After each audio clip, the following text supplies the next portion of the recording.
Good morning and hello, friends. My name is Shashue Monrauch. On this episode, I want to speak to Christians about the only line that will matter in the days to come. It's not a line of doctrine. It's not a line of tradition. It's a line drawn in the Spirit between those who know a voice and those who only know the noise. Who am I? I'm just a guy on the internet who writes a couple of newsletters. I write for Christians, and about the things I see taking shape in this world and in the faith. I'm not a theologian. I'm not an academic. I'm just a man walking out his salvation in this Florida heat, trying to steward the assignments the Father puts in front of me. I write this from a stripped-down place, a place of raw conviction. I believe Satan's final, greatest soul harvest is upon us right now. But his target isn't the world. The world already marches with its prince. His target is the remnant, the ones who think they are subjects of the kingdom, but who have, through 1,000 subtle compromises, become loyal citizens of man's empire. The dividing line is coming into razor-sharp focus. It will not be between denominations. It will not be between political sides. It will be drawn between ears that hear and ears that do not. How do we know which side we're on? How do we know if we're aligning with the kingdom or kneeling to the empire? I believe it comes down to one thing: a voice. Not doctrine, not tradition, not moral performance. A voice.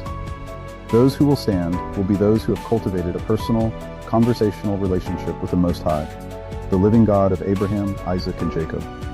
They will have been speaking with him and being commanded by him for a long time. They will be familiar with the sound of their shepherd's voice, so familiar that when the Father in heaven speaks, they know it. And when a counterfeit whispers, they recognize the dissonance instantly. This is our only defense. I am convinced of it. Before we go further, let me clarify who I'm speaking to. When I say Christian, I don't mean someone who simply owns a Bible or knows the songs. I am speaking to the brother or sister who genuinely loves our Father in heaven, the living God, the Most High. You read his word because it's your bread. You pray to him throughout your day because he's your creator. When he whispers a command in your spirit, you obey. You have a covenantal relationship with the Lord, and you serve at his command. If that describes you, then this message is for you. You are family. The reason this is so critical, and the reason it has leveled me, is this: I know nothing. Let me say that again. I know nothing. Every framework I thought was solid, every narrative I believed was true, every fact I built my understanding upon, it has been chiseled away. The Lord of Lords has, in his mercy, helped me see the profound systemic depth of the enemy's deception. It is not a few lies sprinkled in the truth. It is a complete, beautiful, coherent, counterfeit reality, built and maintained through the systems he controls. Government, finance, education, media, healthcare. We have been educated in his schools, paid with his currency, healed by his institutions, informed by his networks, and governed by his puppets. What part of our understanding has not been touched by that? So we cannot think our way out of this. We cannot doctrine our way to safety. A well-crafted theology can be co-opted by the empire and used as a weapon.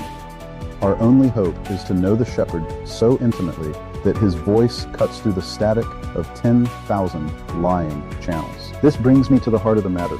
A question was posed that deserves to sit in the center of this room right now.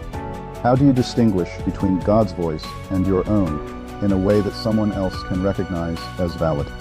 There it is, the question that separates the pretend Christian from the servant. If your answer is a list of theological checkboxes, you are describing a process, a good process, a necessary one. But a process can be gamed by a heart that wants its own way. A process can be interpreted by a mind still in love with the empire's definitions of peace and confirmation. The true answer is relational. It's the difference between describing your spouse's voice and knowing it from another room. You can't prove it to a stranger with a list of features. You just know. It's built through 10,000 conversations, through shared silence, through obedience in the dark when no one applauded, through correction that stung but later brought life. Jesus said, "My sheep hear my voice, and I know them, and they follow me." John 10:27. He didn't say, "My sheep pass a theology exam." He said they know his voice, they follow. The validation for someone else? It won't be in your explanation. It will be in your fruit. Jesus told us, "You will recognize them by their fruits." Matthew 7:16. It will be in a life that increasingly looks like Christ, not in an argument that increasingly sounds sophisticated. It will be in a peace that persists when the world burns, a love that serves the unlovable, a joy untethered from circumstance. These are the byproducts of a life lived in obedient dialogue with the king. The empire wants subjects who follow rules. The kingdom wants sons and daughters who know their father's voice. So I ask you, and I ask myself the question that titles this episode, am I a pretend Christian, fluent in the language of the empire but deaf to the king? Or am I a humble servant, whose greatest skill is the terrifying, beautiful ability to be still, to listen, and to obey the one voice that matters? In the coming harvest, that distinction will be everything. If this resonated with you, if it made you stop and ask, do I really know his voice? Then share this with someone who needs to ask the same. Until next time, walk in the light you've been given. You can find my writing at shashuemonrauch.com. On social media, I'm at Shashue Monrauch. And I am Shashue Monrauch.